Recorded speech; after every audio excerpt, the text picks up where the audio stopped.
Olá!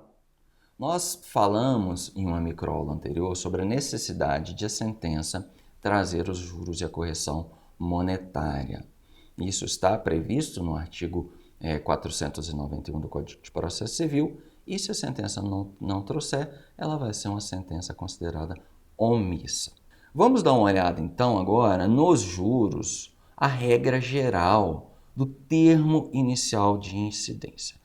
Os juros, eles servem para remunerar o capital. Então, se uma pessoa me deve, ela em tese está com o meu dinheiro, não interessa a origem da dívida, se é de um acidente, o que é, mas ela já deveria ter pago para mim essa quantia? Deveria. Ela não pagou ainda, isso significa que ela está com o meu dinheiro.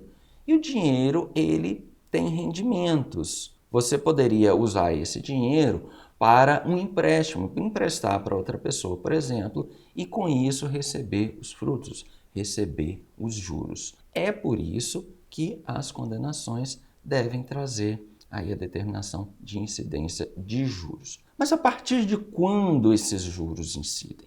Nós temos as regras gerais, lá finalzinho lá no Código Civil, no artigo 392 ou 3 para frente, não me lembro, até artigo 406 por aí você vai ter várias informações sobre isso. Vamos acompanhar, dá uma olhada aí na tela para a gente ver um desses artigos do Código Civil.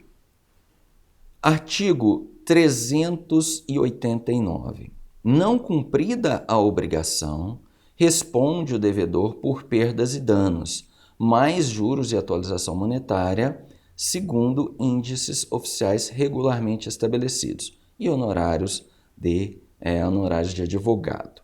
Aí nós vamos dar uma olhada também no artigo 398.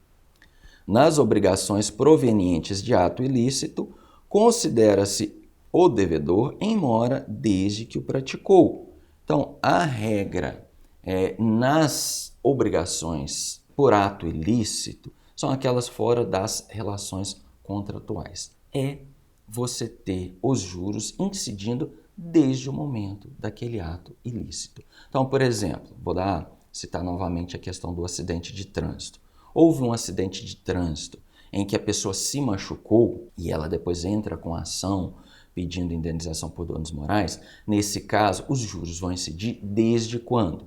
Desde o evento danoso, desde a data do acidente. Isso, inclusive, virou objeto de súmula por parte do STJ. Dá uma olhada aí. Súmula 54. Os juros moratórios fluem a partir do evento danoso em caso de responsabilidade extracontratual. Responsabilidade extracontratual é aquela que não decorre, logicamente, de um contrato entre as partes. Então, essa é a regra geral. Existe uma confusão dos alunos e também na sentença que eu vejo, que é o seguinte: confundir o evento danoso sempre com a data do ato ilícito, mas não vai ser sempre assim. Deixa eu explicar qual é um caso, por exemplo, que não será assim. Se eu tenho um acidente de carro, são duas pessoas desconhecidas, não existe um contrato entre elas, e desse acidente gera, por exemplo, um prejuízo material para o veículo. Então eu sou o dono do veículo que não foi responsável pelo acidente, a outra parte não quer pagar, eu vou lá e conserto o meu carro. Vamos supor que o acidente foi no dia 1º de janeiro. Eu vou e conserto o meu carro no dia 1º de maio, 5 meses depois. Vamos supor que eu estava sem dinheiro, né? Eu consertei esse veículo no dia 1º de maio. Essa foi a data da minha despesa. Foi lá que eu paguei R$ 1.500, por exemplo, para consertar o meu veículo. E aí eu entro com a ação para cobrar esse valor em outubro. A partir de quando vão fluir esses juros? Pela regra geral, a gente tenderia a falar a partir do acidente. Mas nesse caso específico, que eu estou tratando, na verdade, de um reembolso, né, uma indenização, mas um valor que já foi pago pela outra parte, nesse caso, os juros vão fluir da data em que a despesa foi realizada. Mas guarde só a regra geral. A regra geral é que os juros fluem desde o evento danoso. E aí nós temos o artigo 405 do Código Civil. Dá uma olhada aí. contam-se os juros de mora desde a citação inicial. Portanto, não sendo o caso de responsabilidade extracontratual, mas de responsabilidade contratual, a regra geral é de que os juros incidirão apenas a partir da citação. Nós vamos detalhar isso com mais cuidado em outras microaulas, tá?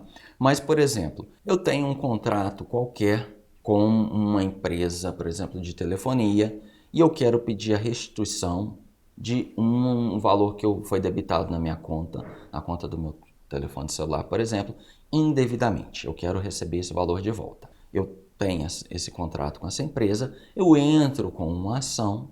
Então, nesse caso, a regra é que os juros fluam apenas a partir da citação. É aquele o momento em que a outra pessoa ou empresa vai ser considerada em mora, em atraso.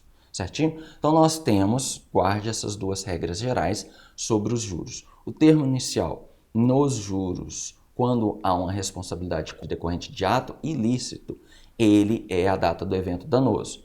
Cuidando sempre de observar aquela questãozinha do reembolso que eu falei, é uma pequena exceção que a maioria se esquece, da qual a maioria se esquece, né? E em relação à responsabilidade contratual, os juros fluem em regra a partir da citação. Nós vamos detalhar tudo isso são só regras gerais. Mas acompanhe aqui, mais à frente você vai ter informações completas.